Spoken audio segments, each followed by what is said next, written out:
परवीन तू अभी तक वैसे ही कपड़े पहन के खड़ी हुई है। तुझे कहा भी था कॉलेज का फंक्शन है, तुझे सुनाई नहीं देता। वो कहती मेरे पास कपड़े नहीं है, कहती चल मेरे साथ में लेके देती हूँ।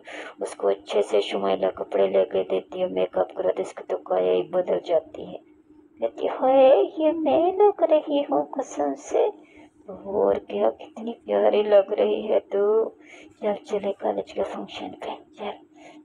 दोनों चलना शुरू कर देती हैं और कॉलेज के फंक्शन में पहुंच जाती हैं। कॉलेज के फंक्शन में पहुंचती हैं तो दूसरा कहता है इसके का क्लास फेलो मजीद, देख अमीर लड़की के साथ यारी लगाने का फायदा तो होता है ना। उसने देख शुमाइला ने परवीन को अपने जैसा बना दिया। देख ले मेरा भी यही दिल करता मैं किसी ना अमीर लड़की के साथ यारी लगा लूं, पैसे तो खाऊं।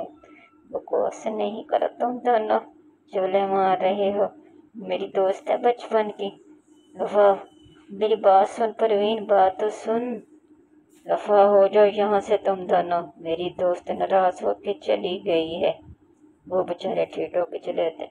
परवीन मेरी बात सुन, इनके मुंह बंद नहीं होते, दफा कर। इसी तरह वक्त गुजरता, शुमाइला की शादी होती है, भाई का मलक चली जाती है, परवीन की भी शादी हो जाती है।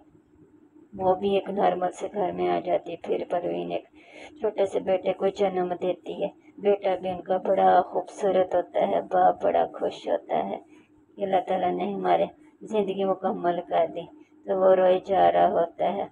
सासू माँ कहती पुत्र सुबह सुबह टिंकू क्यों रोए जा रहा है, क्या हुआ है टिंकू को।